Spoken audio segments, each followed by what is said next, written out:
We'll get first. You top corner.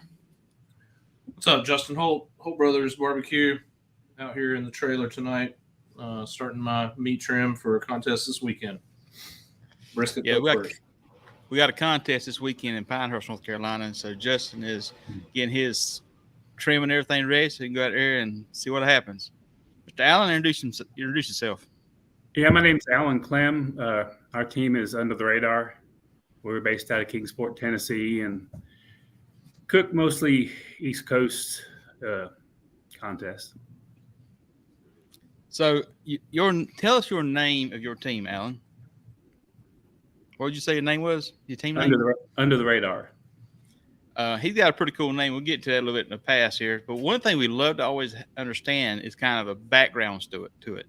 So, did you grow up like some people did, hunting and fishing and cooking with a campfire, or how did you get into cooking in general?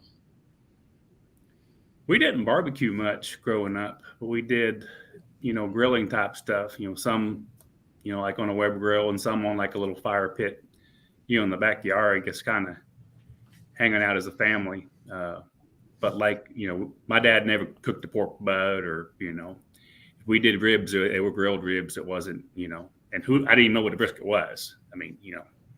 So we didn't really grow up in it. Just sort of picked it up as a hobby later in life. Yeah, if your dad's like my dad, a charcoal grill took too long to get hot. His idea of grilling is get a propane grill it hot and fast, and be done and be gone. He had no desire to do any lower, and still don't today. Much as I cook and stuff here, it takes too long. It takes too long. And I've said it's kind of funny that say that, but is that kind of what yours was? Is just everybody's just wasn't what they done, or just didn't ever just grow up, didn't do that? We just didn't really do much of that. We like I said, we grilled out a lot, but it was either on a charcoal grill or later on we got some gas grills and stuff like that.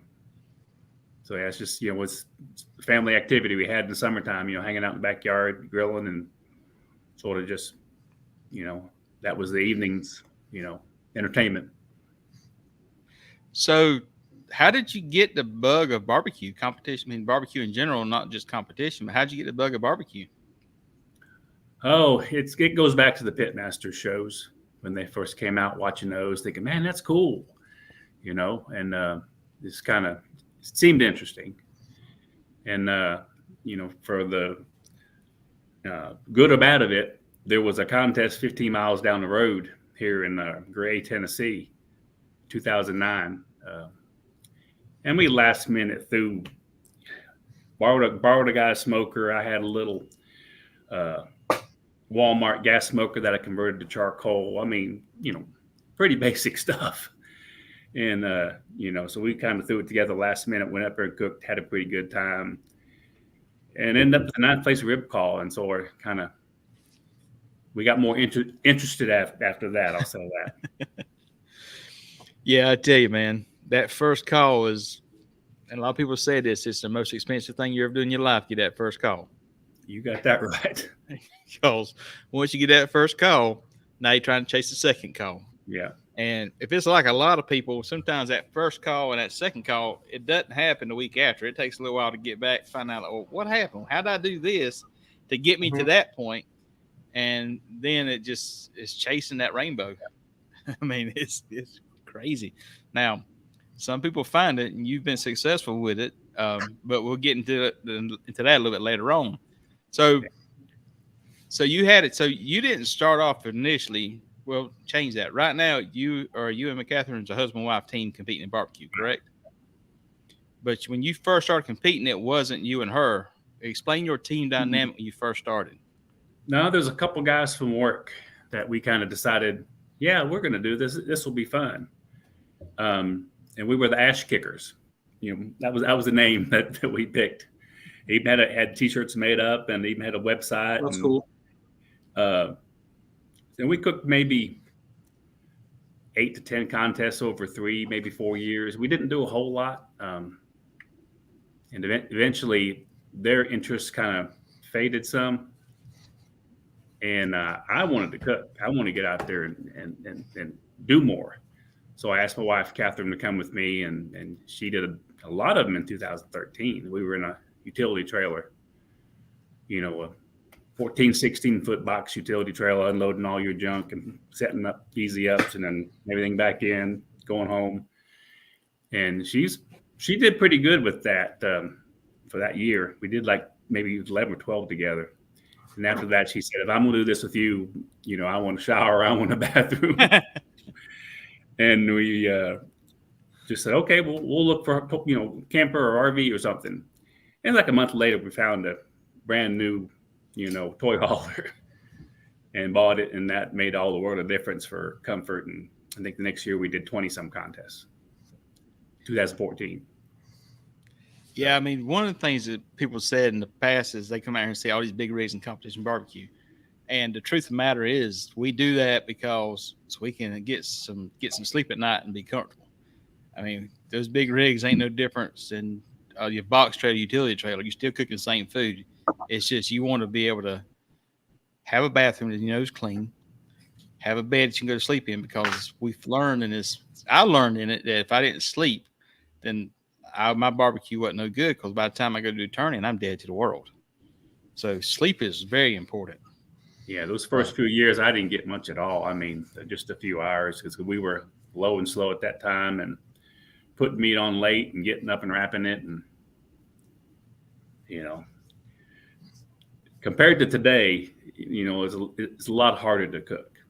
And it's fine if you're doing a few contests a year. There's nothing wrong with that. But if you're going to run and do 15, 20 contests a year, the RV or something more comfortable makes a lot more sense. Yeah, I mean, a lot more money, but it does, it does cost more money. And the same time is getting RV in the same situations.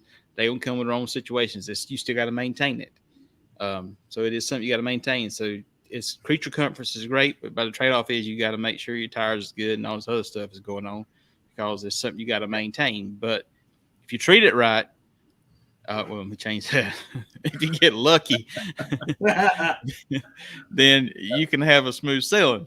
If you got Jason's luck with campers and tires, and God bless America is all I got to say with that. Yeah, I've heard some of your stories. It's incredible. I think it's in the Hardy blood, because my brother was going camping this past weekend. He was up there in Columbia in 26, and he had a camper with a single axle camper, and he blew a tire.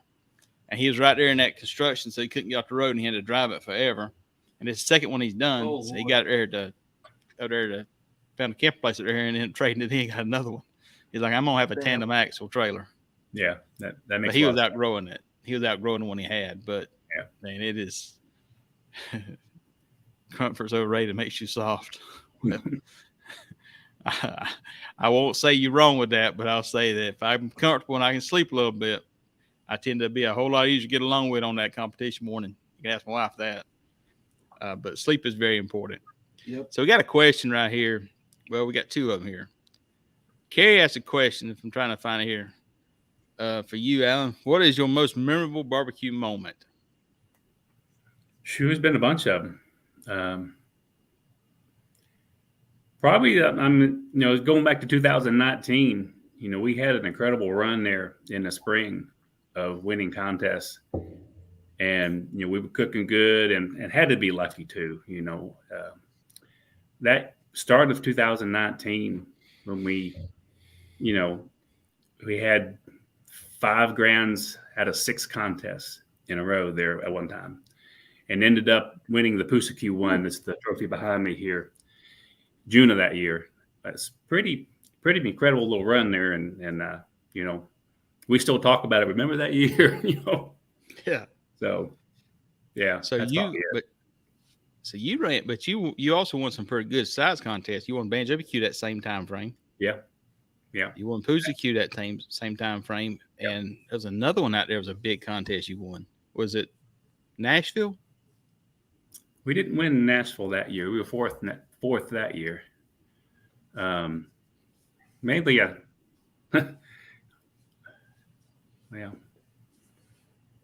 But yeah, you won like I said, 5 out of 6 contests. You were just on a hot streak.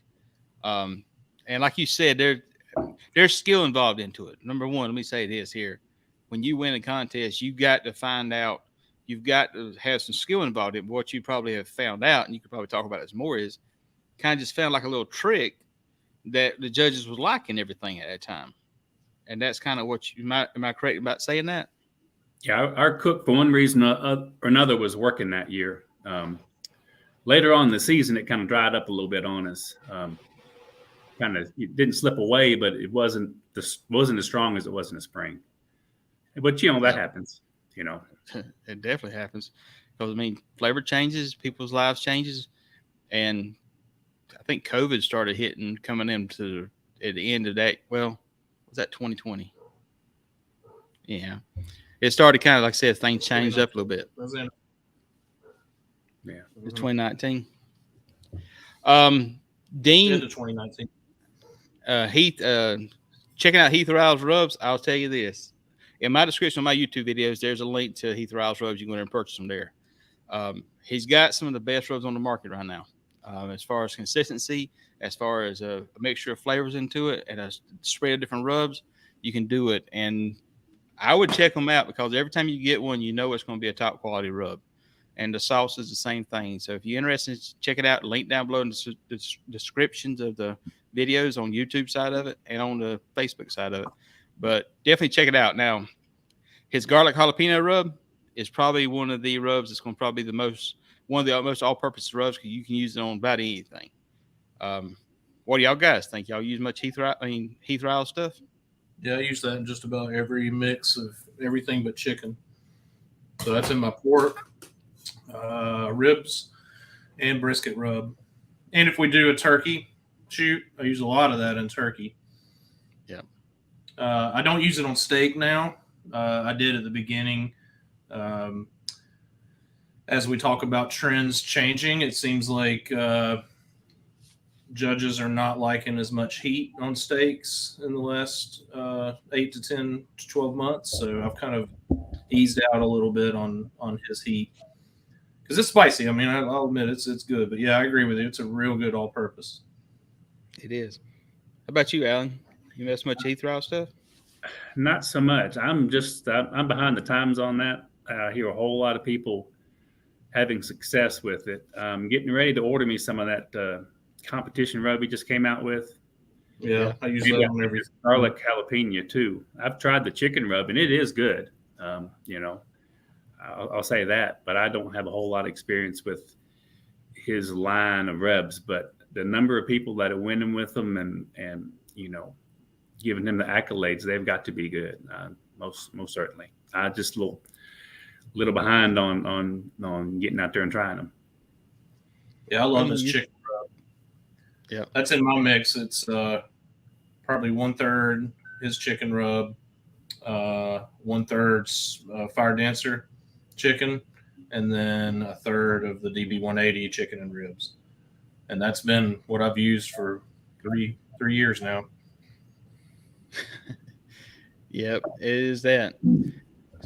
Going back to the Poozy Q, though, tell us the story of you win the contest about that, but you also got to tell a story about how you took that trophy home. And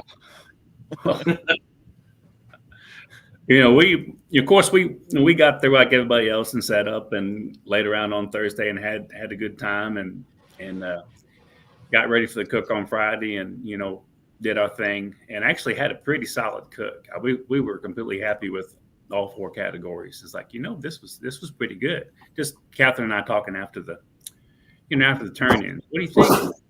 I liked it today. We ended up getting I think a 9th place chicken call. That's back when I could get a chicken call. It's been a while. And we ended up winning ribs and no calls in the others, but they were good. I was completely happy with brisket. Pork I thought was solid.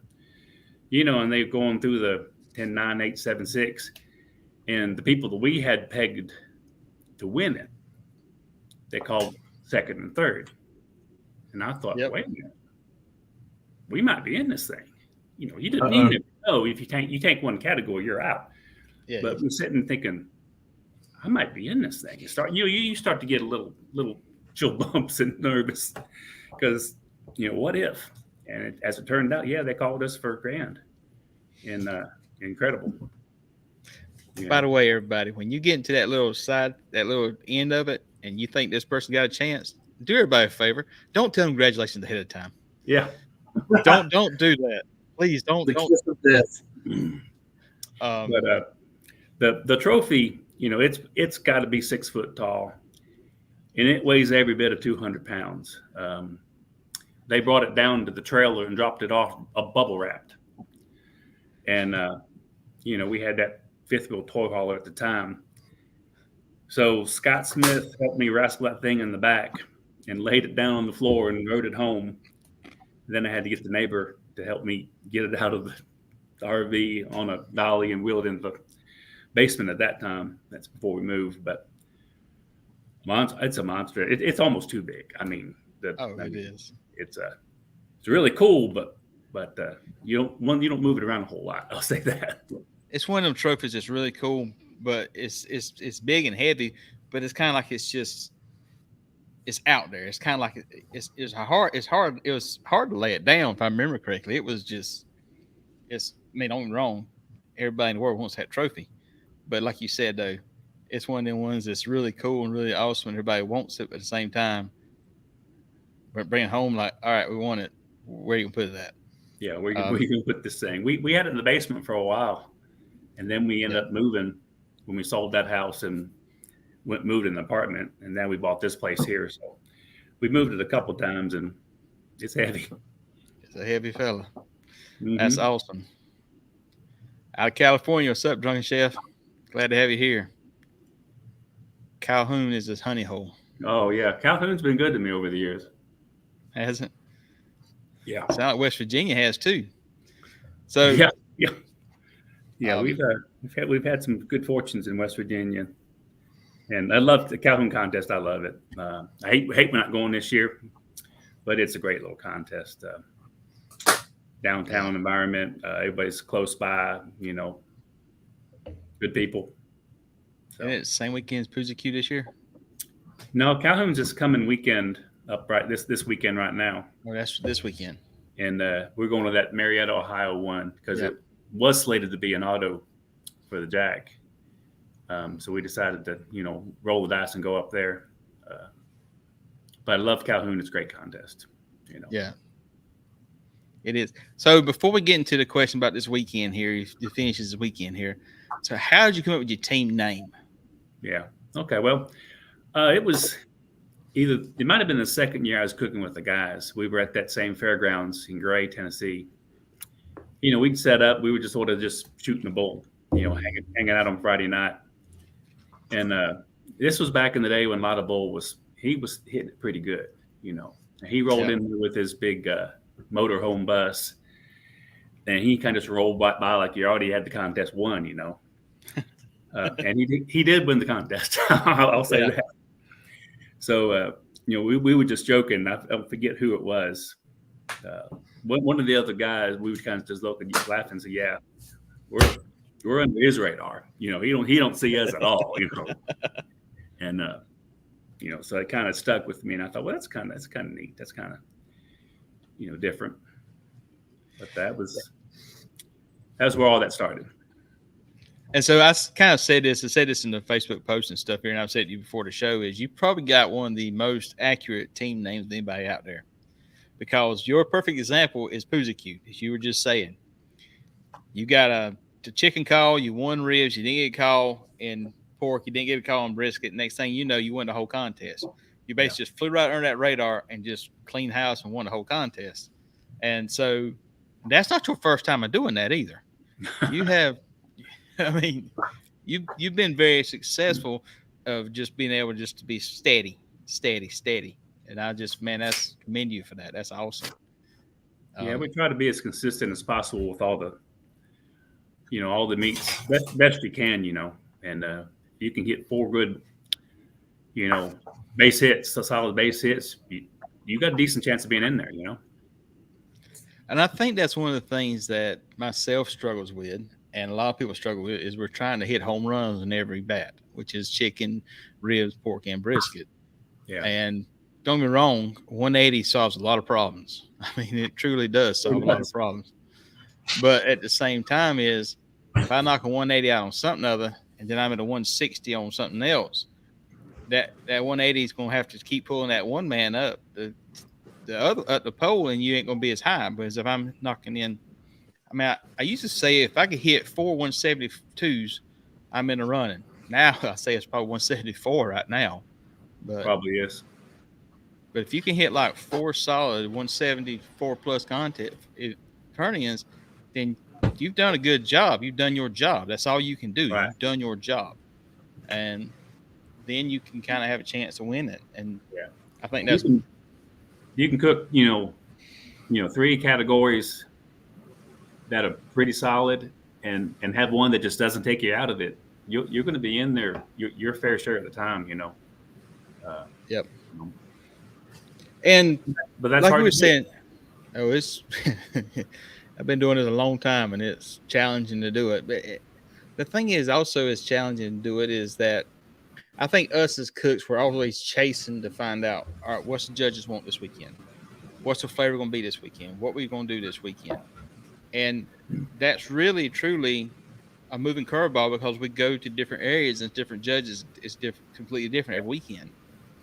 Because it'd be one thing if I was doing a contest in low country USA or small town USA, and I was at it every other week. I'm at that same location with the same judges. I could tweak it, but with the way we're moving around, it's hard to tweak it.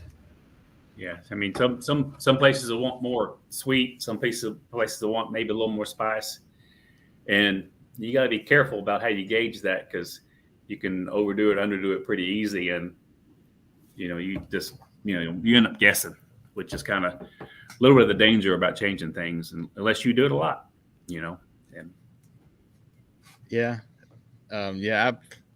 I pretty. So, do you change much from contest to contest? Were your base recipes the same, or just kind of a curiosity question there? Well, this year I've been changing chicken about every time out because it ain't been working. I've been struggling with it for a good bit. I've tried probably 3 recipes and changed sauces, changed finishing dust, monkey with the brine a little bit. So I've changed chicken quite a bit, just trying to catch up because this just hasn't been there. The other 3 categories I haven't messed with this year. But last year, I redid chicken, redid ribs, redid pork recipes. Not completely, but I had to because they were slipping away from me. And I had to kind of, take a time out and say, okay, well, what I need to do here and to get back on track. And that happens, flavors will drift from year to year, and a recipe that, paid you a lot of money the year before, next year you can't even get a call. Or it goes from a, top 10 call to 13, 14, 15. It starts to slip away from you. Then you got to go back in there and, get in the test kitchen sort of, or the driveway, as they say, and just, hammer it out. Try to find something that you can do better with. I think the biggest swing I've seen in, I'm going to say this, and it's not I'm picking on judges, but the biggest swing I've seen was right there in the COVID started with the COVID. Just some judges didn't come out because of COVID, and a new set of judges come in. That was like the biggest swing in taste and texture that I'd ever seen in barbecue that I was doing. You went from, all right, I'm solid to solid to solid. Next thing you know, like, holy cow, I can't even turn in anything to get any kind of calls at all. But it's like the judges changed. And I think that was a huge thing. Because I remember we were sitting there talking one day, and we were like, we guys just changed tenderness because the tenderness we've been turning in, these guys ain't liking no more. And I think it was at Pinehurst, if I'm not mistaken, when I think me and you and might have been Brian Turner was having a conversation like, oh, what's going on? But it's just the tenderness just ain't there. It's just they can't figure out what's going on. Do you agree with that? Oh, absolutely. It was a real thing. I mean, ribs. I'll use ribs as an example. 2019, my ribs were awesome. I got calls, I won't say every week, but often. I didn't change nothing going into 2020. And, I guess, 2020 2020 into 2020 when we started cooking again, and 21. Yeah. But the tenderness that used to get you 9s, all of a sudden the judges, mushy, fall off the bone. They wanted it a little more bite to it. So we had to, sort of tweak things, to get to where that's what they give them what they wanted. So we had to, put a little more chew on them. And I think I started seeing it at the end of last year. I hadn't done that many competitions this year, but last year, the end of last year, I started seeing that whenever kind of COVID was starting to the COVID was kind of the going away in a sense, but not going away, but the old judges were starting to come back out more, and the new judges were not judging no more because of fuel prices and stuff. And I'm out there towards the end of the year, I'm like, what's going on here? Because I got some stuff that was getting 700s and getting consistently 700s and getting some really good scores. All of a sudden, I was like, I'm not even getting top 10. And wow. I started seeing it some last year. And this year, like I said, we haven't done that many to really find out what the mark is right now. But I seen some of that last year's going back the other direction. I can believe it. And I can see things, diverting back to, the old normal kind of thing. I can see that. Yep. What you think, Justin? Justin, you all right? Yeah. They seem to be liking my stuff a lot better this year. Not pork. Nemesis for like a year and a half now. So I just don't know. I actually am not gonna do any bacon, I think, in this weekend's box. I'm gonna stick to chunks and just money muscle and see if that hits for me. I was getting a lot of comments about mushy, stringy, and I'm thinking, I don't think they're getting that from money muscle. I feel like my bacon might be getting a little over. So I'm not even going to risk it this weekend. I'm just going to I'm going to cook about 6 money muscles and, chunk them up and slice them and turn that in and see what we can do on that. Other than that, ribs hit pretty good. Chicken's been, doing good this year and into last year. And I think just little adjustments. Like I used to use the same sauce for everything. And then I started doing just chicken sauce without any of the Tennessee Red in it. So like no vinegar, and did that. That was up in the mountains, a month and a half ago, and got first place chicken with that. So I was like, okay, I think that's probably key on what was not keeping me out of, the top 5 on chicken. Hey, you got to cook more to find out what everybody wants. That's the truth about it. 100%. Yeah. And we also, have committed to traveling a little farther this year. So we got some Georgia contests, some Tennessee. We are heading up to West Virginia, doing weekend back-to-back, and then a back-to-back weekend to weekend in Virginia in June. I guess that's June and July. So I'll see how my flavor profiles do up there too. Last year was a lot of South Carolina and a little bit of Georgia, and we'll have to see. Allen's right though. You got to kind of be careful if you're tweaking to suit what you think the region is going to like.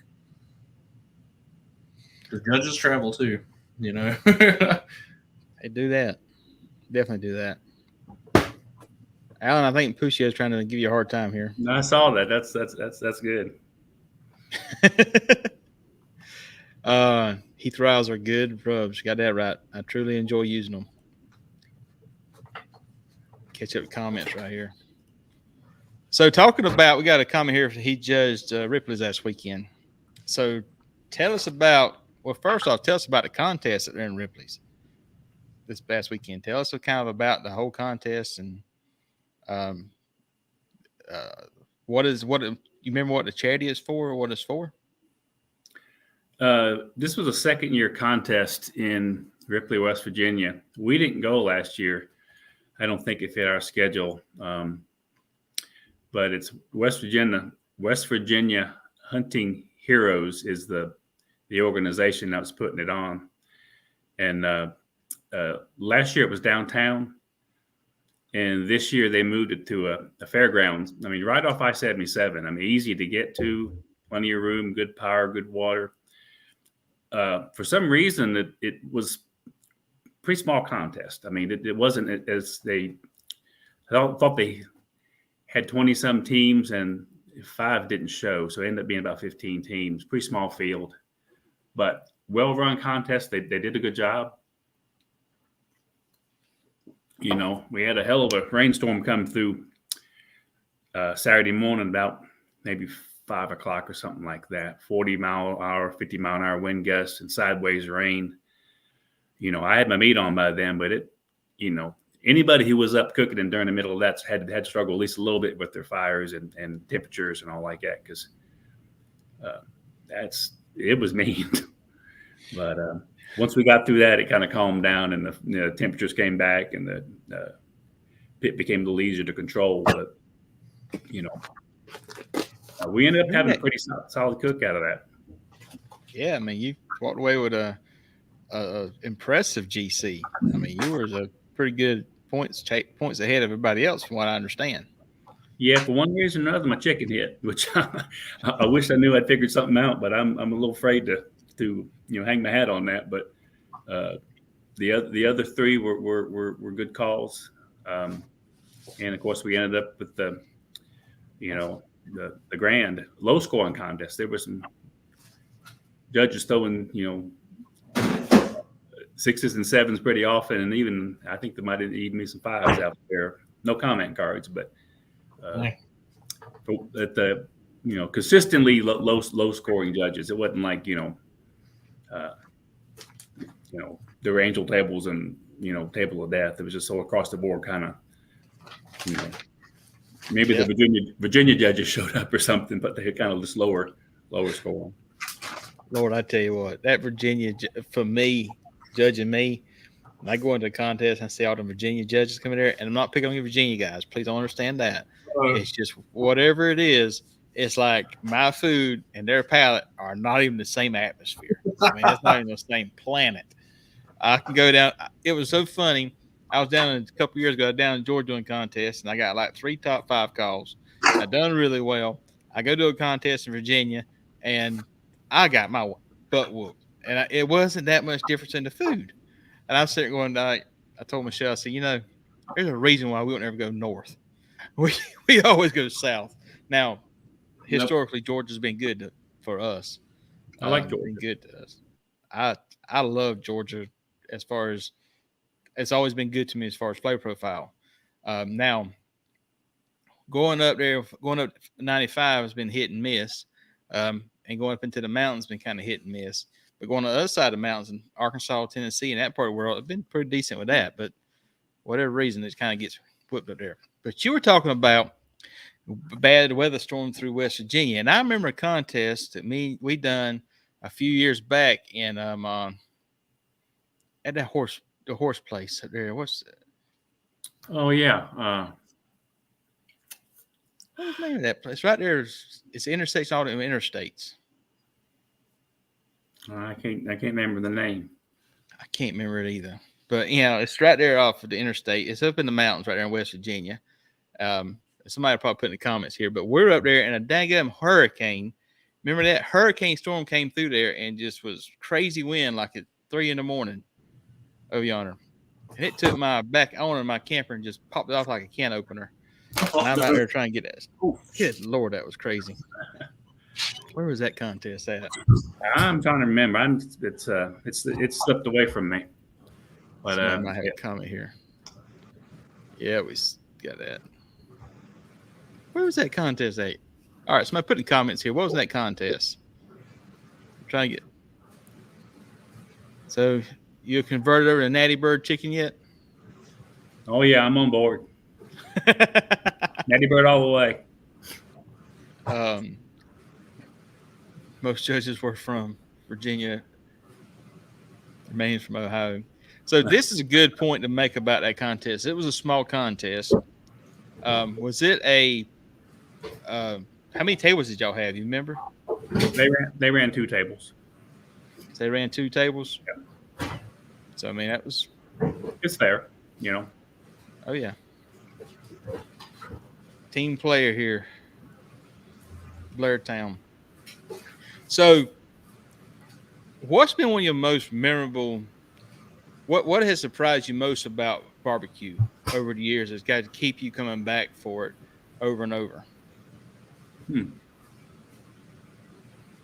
That's in the end, it's got to be a combination of the competition and, you know, all the people you meet and the hanging out on the Thursday nights, and, you know, sort of, you know, those are the people that I, you know, that's most of my social circle, so to speak, you know, outside of immediate family and that kind of thing. So, you know, what started out as just a hobby has become more of almost a lifestyle. You know, it's what we do. It's where we spend our time and way too much money. But yeah, It's definitely it's not a cheap hobby. not at all. Nope. It's not, and I've said this before in the show. If anybody's seen it, it's the people we keep doing this for.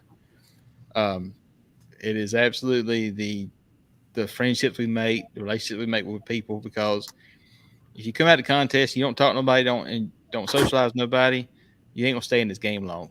But if you start meeting people and you find out how good of people this is in barbecue, you'll keep coming back out. That's why everybody does. That's why we get there. You know, we try to get there most days on Thursday. Sometime in the afternoon, we get enough time to get your rig set up and, you know, socialize a little bit. Maybe, you know, burn some steaks or have a cold drink or two. You know, because that's your relaxation night. You don't have to worry about anything. Just get up in the morning and start prepping for the contest on Friday. So Thursday's hangout night. Thursday hangout night, and Thursday can get a little bit carried away sometimes. Yes, it can. Pretty this thing. What in the devil you got there, Justin? Well, I normally buy bone ends, but these had really pretty money muscles, so I'm going to get those off. So it's a already trimmed bone out. But good Lord. Wow. I mean, it's like somebody went in there and was they're done. Timber eye butcher. Lord have mercy. So I'll be cooking that up for People's Choice. I got 4 butts to get out for that, and I got 2 other money muscles in there. Yeah, I've got that. So, Alan, what are you cooking on nowadays? I switched from backwoods to outlaw offset stick burner in 2019. I've got the 28-inch, 28 diameter, 60-inch length barrel mounted in the back of my toy hauler. Love it. Great pit. Was there a big learning curve going from the backwoods to the outlaw? Yeah, there was some. I mean, the flavors are different. The stick burner puts a different flavor on the meat than the backwoods did. So you sort of had to, you know, let's use ribs as an example. The good rib recipe on a backwoods might not 100% translate to the outlaw stick burner, just because of the flavor in the meat, which I like the stick burner flavor. I like that extra. I mean, it you know, for me, it's most distinctive in the pork, but in the brisket too. I mean, a stick burner brisket's awesome. You know, I think one of the things that everybody, let me rephrase that. I think one of the things a lot of people are scared about with stick burners is how easy it is to do it. Now, my answer is going to be kind of asterisk when I say this, because if you go buy a stick burner from Lowe's, it's just a very thin metal, it's not insulated stick burner. What I'm about to say is totally not going to work with that. But when you start doing these competition models, the outlaws, the jambos, the patio models, whatever, they got an insulated firebox. Yeah. And so those things are easy to cook on. I mean, it is scary easy of how easy they are, as long as you just keep feeding logs to it. Yeah. If you try to fill it up to the brim and leave it alone, it ain't gonna work that well. But Yeah. if you just keep playing with it, they're easy. Would you agree with that? Oh yeah, that's the one thing I had to laugh at the most is I had the good fortune. I live close to Walt Moulton, Rocky Top. He's 15, 20 minutes down the road, and we were talking. I guess it was late 2018 sometime. I thought I was thinking about ordering. The Outlaw. He said, just come get my J3 and cook on it. See what you think. So I went down there and he pulled it out and I hooked up to it and took it home, cooked on it 3 or 4 times. And he gave me some pointers on how to get the fire going and managing the temps and all like that, sort of the 101 type stuff for the Jambo.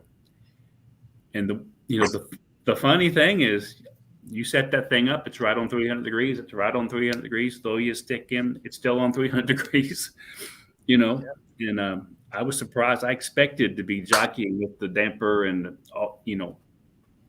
much more hands-on.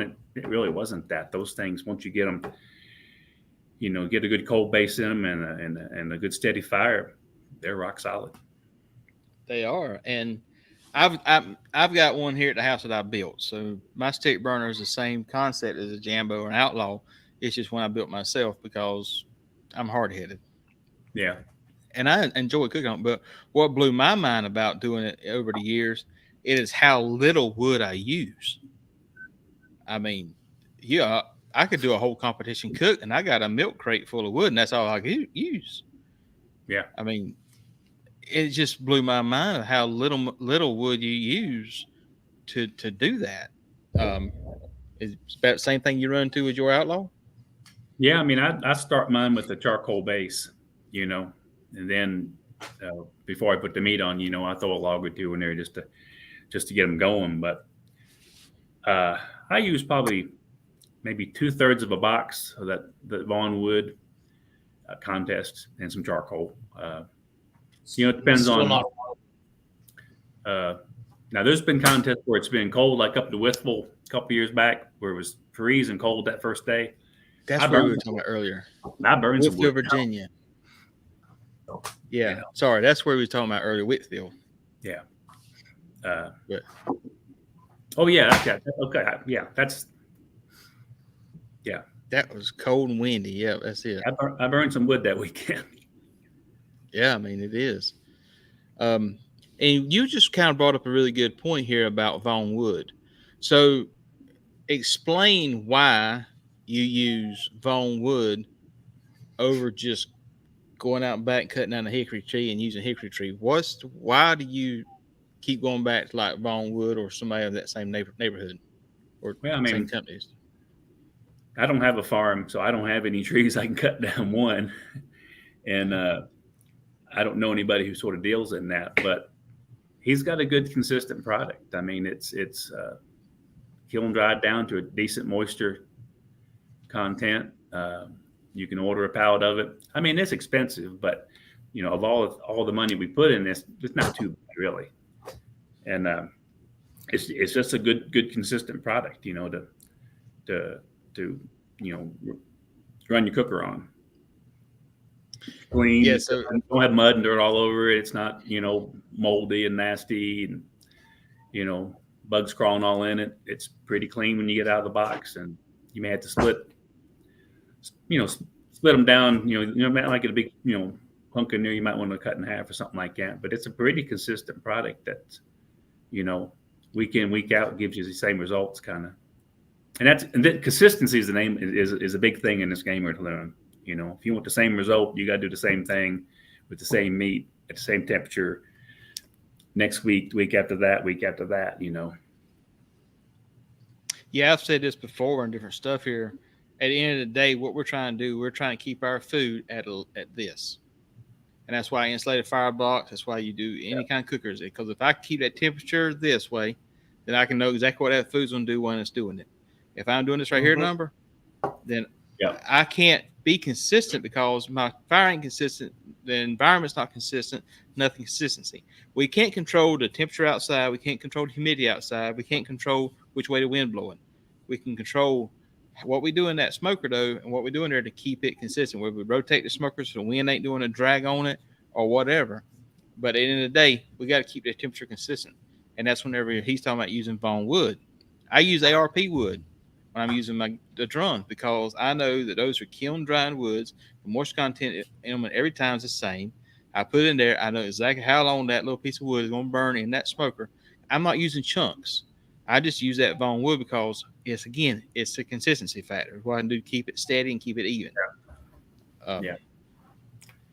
It's good to have things you can rely on to be the same, whether it's Snake River briskets or like the wood, the charcoal. You need things to be on your side that you can go back to time and time again and feel comfortable you're going to get a good result out of it.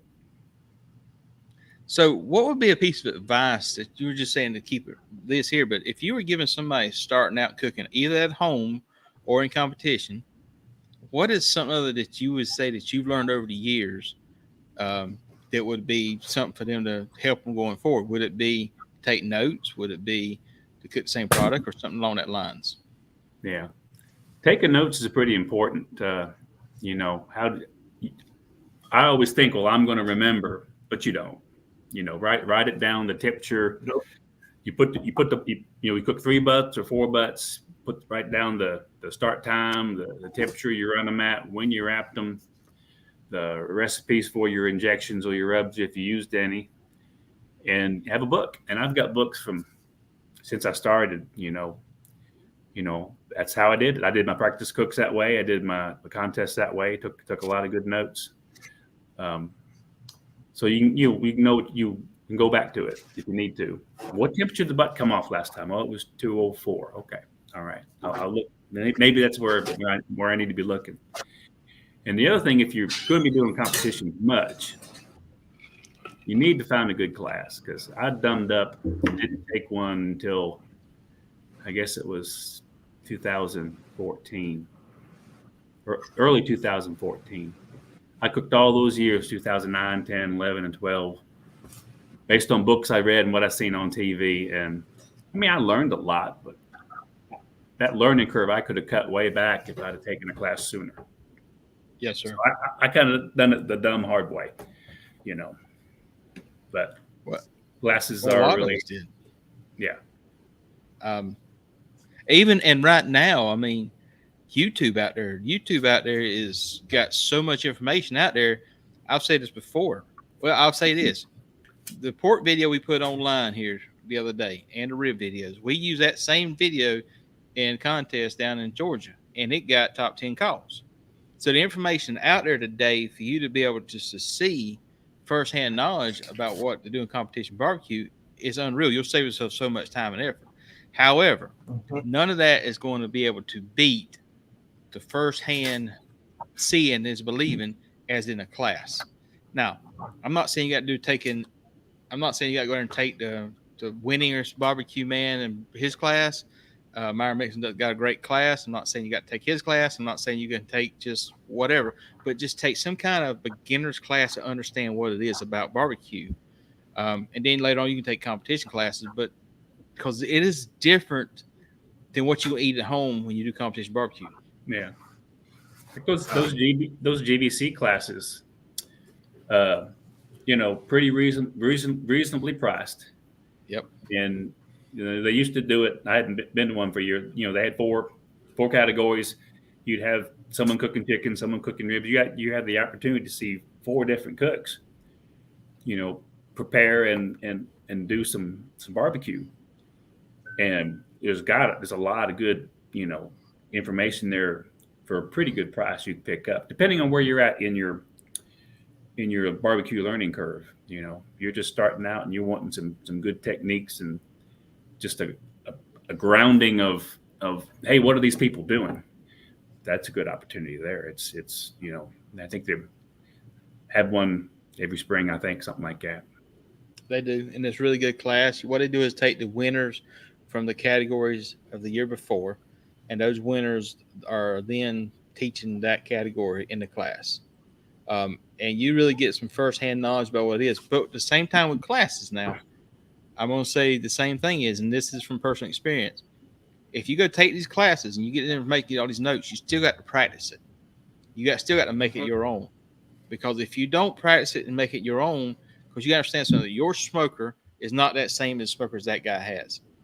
All right, your meat you're getting is not buying it from the same store as buying it or whatever. Yeah. And I'm not saying a class does this, because I truly believe most of the classes are telling the exact truth. But just like you were saying earlier, you started figuring out, okay, I need to start chasing chicken. So you tweaking chicken every week, go into it. So it's hard, because if you got somebody that's teaching a class and they tweaking, their flavor profile may be different than it was last year, because this year the judges is different. So everybody's on tweak. So you got to make it your own, but it's a great baseline. And I think that's one of the biggest things. It's a really great baseline that's going to help you really, truly just hit the ground out running, and you'll save so much money. It ain't even funny. Yeah. I mean, I've taken classes, and, I do so-and-so's brisket, right? And I follow it step by step, and I had it in a class, and I do. And on my rig, it's like, man, this is salty. Dang. Yep. I did exactly what he told me to do, but it was salty.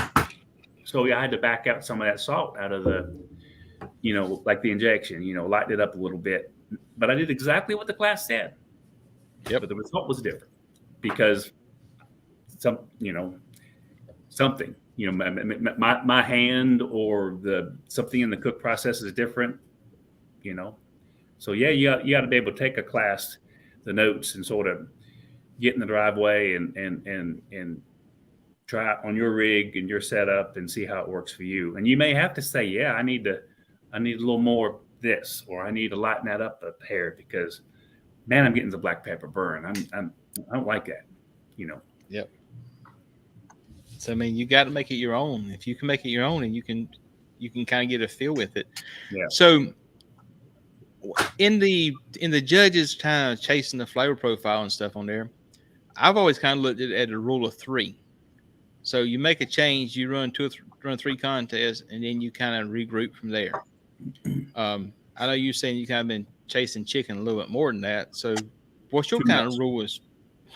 Well, I wasn't going to say that, but what's your kind of ideas with that? Like, if you were tomorrow, when you go through contests, like, all right, I need to start playing with something.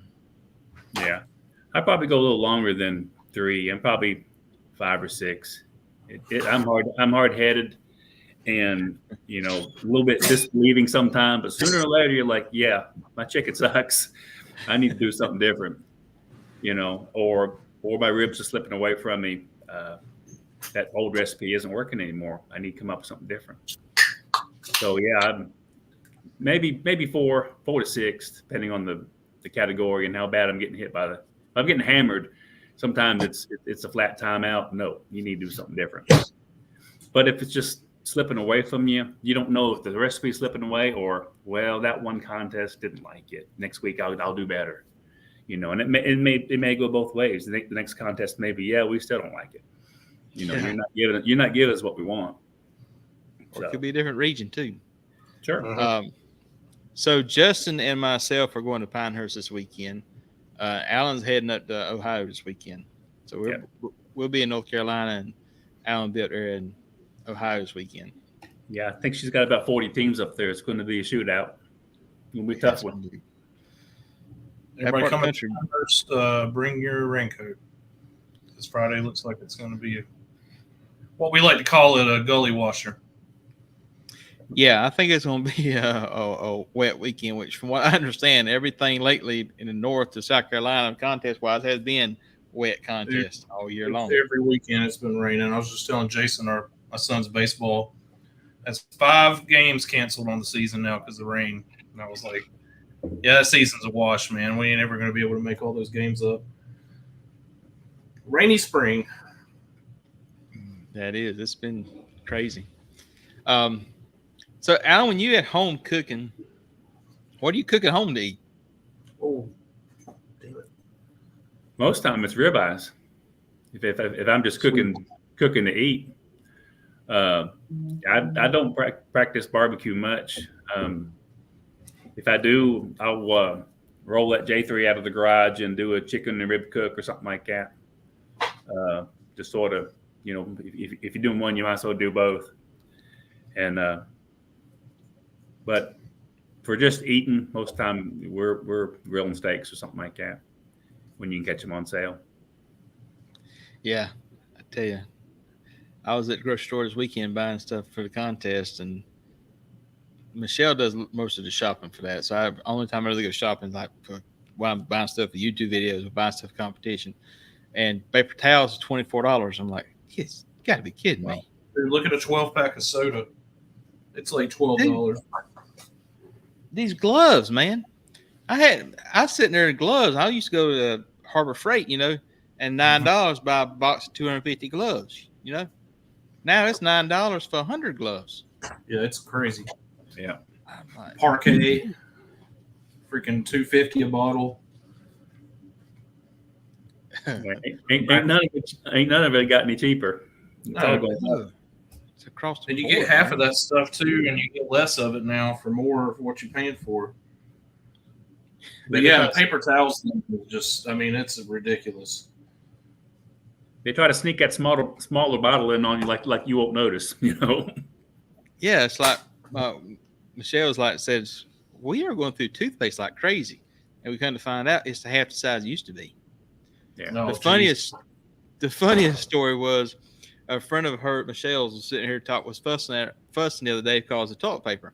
She's got in her house the toilet paper rolls where you put it in there, and the toilet paper was made to sit in there. But now the rolls are so much smaller, they won't stay in the holder. They keep falling out because of the holder it used to go slide on there and now they're so shorter. Just keep putting on there, they keep falling out. She's like, why do they make them smaller? Totally off topic here. That's funny. Yeah, it is. It's like everything is smaller and more expensive. Yeah, it's still pretty expensive out there everywhere you go. That looks nice. Yeah, I'm pretty happy with these. That's the biggest one. So Justin, tell us kind of for the people out there that's not competition guys, explain kind of what you're doing with your pork since you've been working at your so right on the edge of the pork on the opposite side from where the bone is, you'll see a little bit of this rippling, and what that is, that's the very top edge of where they'll cut a pork loin off. And so a whole loin will come from this part down from the shoulder, and we like to call this the money muscle because if you cook it right and get it right and you turn that in, you're going to get the money. But it's velvety smooth. You round it out. I like to get a little bit of the tubes on the backside if they're close, to keep it in there. Just so they're not these little tiny things. I like a big fat one. And then you saw me with my scissors. I just go along and I get as much of that silver skin and chunky fat off of it and round it out to where, it's round. Here's another nice one. And you'll see, that you can see the fat ripples in there and the marbling. They're delicious. This one's a little smaller, but it's real meaty. There's not much fat in that one. So that'll probably be my chunks out of these. And then these two are about the same length and about the same thickness. So they'll probably finish about the same time. So this will probably be where I get my slices. And then that one will be my emergency extra right there. So yeah, are you cooking just the money muscles like that? I'm going to cook the butts too, but not aiming to get anything. I'm not going to process them unless these things just turn out awful. And if that's the case, then I'm probably just screwed anyway. But we've got a good People's Choice. It's a good group that we're putting effort into. And Bob Johans, the organizer, was like, I'll give you butts back. I think pretty much everybody that committed said, don't even worry about it. We'll cook what we've got and you can have it.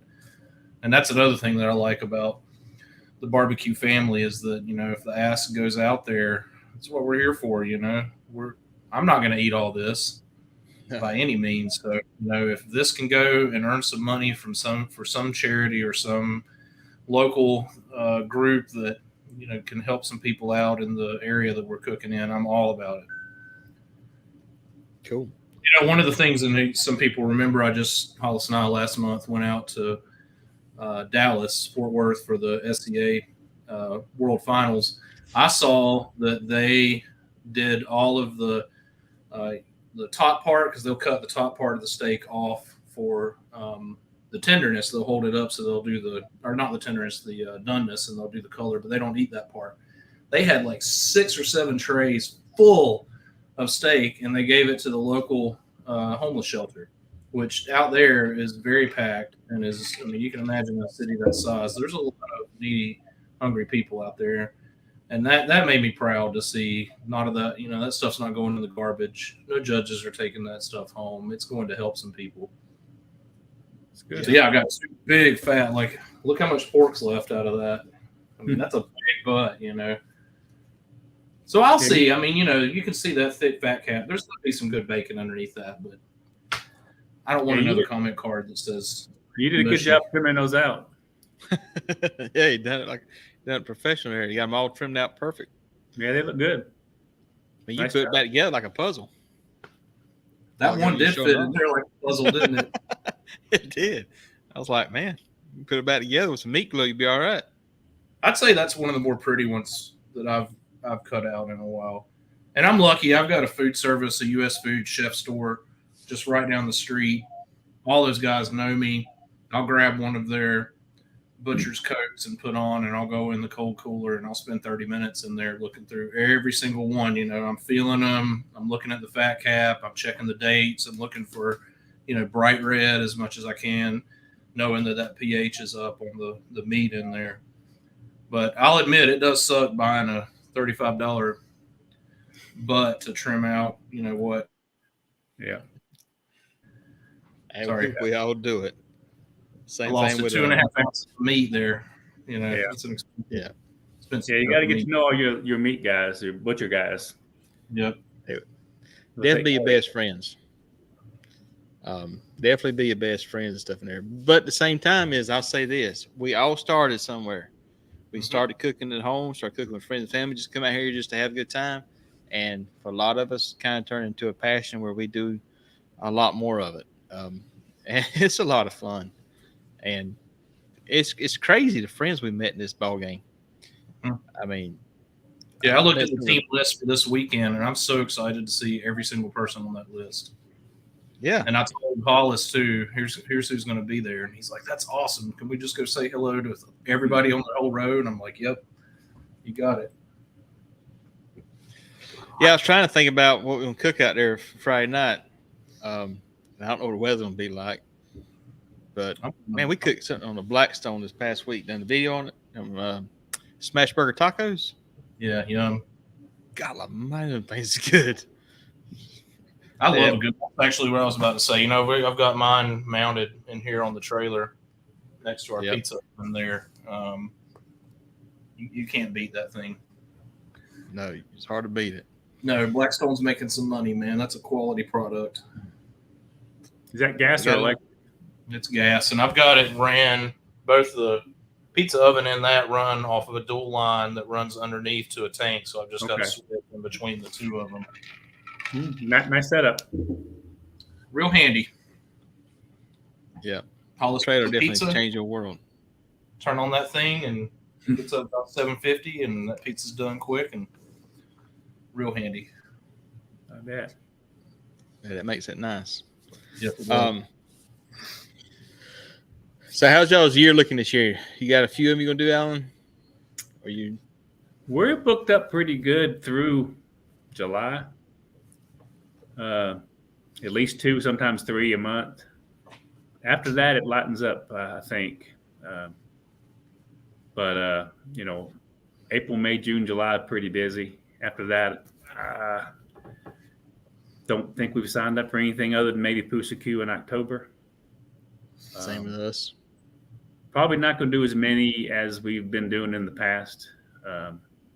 But it'll probably still be, at least 12, more like 15 instead of 20. I mean, I say lighten up, but it's probably still going to be pretty good. The pretty good season, Yeah.